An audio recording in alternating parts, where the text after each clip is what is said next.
अभी आप हमें कहीं और लेके जा रही हैं एज इन मवेशी मंडी? नहीं, अभी हम जरा मवेशी मंडी की इन्फ्लेशन की बात करेंगे। हाँ, ईद कुर्बा पे आपको पता ही है अब कितने दिन रह गए हैं, ऑलमोस्ट कोई 6 दिन रह गए। हाँ, संडे को। और अमूमन इन दिनों मवेशी मंडियों में खासा रश होता है और व्यापारी और ख़रीदार भाव-ताव में मसरूफ़ नज़र आते हैं, लेकिन इस दफ़ा वैसा नहीं है मामला, क्योंकि सर्टनली हर दफ़ा महंगाई तो होती ही है पिछली दफ़ा से ज़्यादा, लेकिन अल्टीमेटली इस दफ़ा तो आपको पता ही है ना, महंगाई की जनरली तमाम हदें उबूर हो चुकी हैं।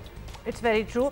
तो ये वो वाले मनाज़िर जो हैं वो देखने को नहीं मिल रहे। इस साल पहले जैसा माहौल बिल्कुल नहीं है। मवेशी मंडियों में रवायती रौनक नज़र नहीं आ रही। ख़रीदारों का शिकवा है कि पिछले बरस के मुकाबले में कुर्बानी के जानवरों की कीमतें जो हैं वो दुगना बढ़ गई। भाई किस चीज़ की नहीं बढ़ी तो इनकी क्यों पीछे रह जाएगी? ओवरऑल इन्फ्लेशन अगर 22% है तो उसका असर यहाँ पर भी आएगा।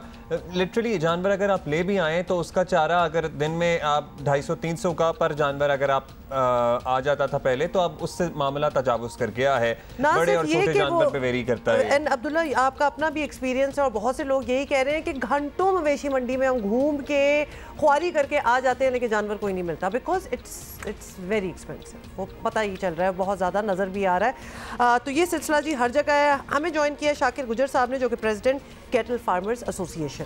बहुत शुक्रिया आपका शाकिर साहब। शाकिर साहब, इस मरतबा ईद कुर्बा पर मंडियाँ बड़ी बड़ी नज़र आ तो रही हैं। बाज़ जगह तो हमने देखा जैसे हैदराबाद वगैरह में मंडी भी इतनी कोई भरी भी नहीं थी, लेकिन ख़रीदारों में क्या वो रिवायती जोशो खरोश भी नज़र आ रहा है?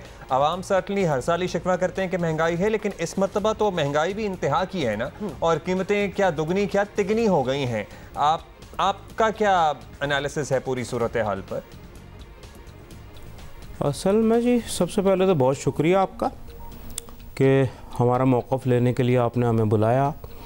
तो उसमें मैं ये कहूँगा कि देखें जी, कीमतों का ताल्लुक़ मेरी और आपकी ख्वाहिशात से नहीं है, यकीनन उसकी इनपुट कास्ट से है। तो इनपुट कास्ट क्यों बढ़ रही है और मवेशी क्यों कम हो रहे हैं? अगर देखें लाइव स्टॉक सेक्टर ग्रोथ करेगा तो यकीनन दूध, गोश्त, मुर्गी और अंडा सस्ता होगा। तो बहुत ज़रूरी है हम ये समझ लें कि ये क्यों महंगा हो रहा है। तो मैं उसमें बता दूं, उसमें लाइव स्टॉक सेक्टर की ग्रोथ में कई चीज़ें हाइल हैं। उसमें सबसे पहला तो जो है जी अजनास की बेदरेग एक्सपोर्ट, और फिर उन्हीं अजनास की जो लाइव स्टॉक सेक्टर की ज़रूरत है उनकी इंपोर्ट। तो उस पर पाबंदी होनी चाहिए। मवेशी सस्ता हो जाएगा, दूध सस्ता हो जाएगा, अंडा सस्ता हो जाएगा, मुर्गी सस्ती हो जाएगी। तो बहुत ज़रूरी है कि हम ये चीज़ें समझ लें। जी शाकिर गुजर साहब, आप लोग कहते हैं कि खर्च बढ़ गया है, जानवर कम कीमत में फ़रोख्त नहीं कर सकते, लेकिन कुर्बानी के ख्वाहिशमंदों की कुव्वत ख़रीद जो है वो ऐसी नहीं कि वो मुंह मांगे जो दाम है वो अदा करते फिरें। तो इसका नतीजा यही होगा कि मवेशी बेचने वाले लाखों का प्रॉफिट समेटे बगैर घर लौटने पर मजबूर हो जाएंगे। अब ऑब्वियसली आप भी चाहेंगे कि ये ना हो, तो बेहतर नहीं है कि कुछ कॉम्प्रोमाइज़ करके कुछ कीमतें कम कर दी जाएँ ताकि एटलीस्ट जो जानवर लेके आएँ वो बिकें और वो भी अपने घर जाएँ और ईद बनाएँ? यकीनन जी क़ुव्वत ख़रीद तो नहीं है और इसमें कोई दो राय नहीं है। जैसे कि दूध और गोश्त की जो मार्केट है उनकी सेल्स 30% कम हो गई हैं।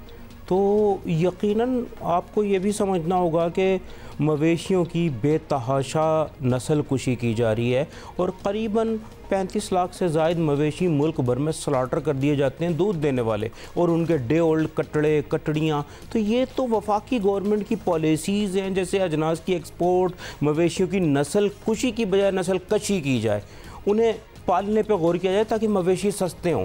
तो इसका ताल्लुक मुनाफे से नहीं है जी। देखिए फार्मर ने तो अपने मवेशी को बेचना है और वो बेचेगा जब लाया है तो यकीनन कम या ज़्यादा वो ज़रूर फ़रोख्त होंगे।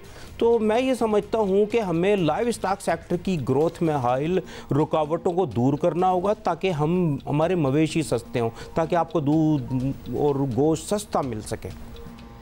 ठीक है जी, ये तो बड़े लॉन्ग टर्म मंसूबे आपने बता दिए। बहुत शुक्रिया आपका शाकिर गुज्जर साहब। लेकिन इस मरतबा यही हम तवक्को करते हैं कि ठीक है हर साल आपको पता ही है लाखों करोड़ों के जानवर बिकते ही हैं, ऐसा नहीं कि नहीं बिकते।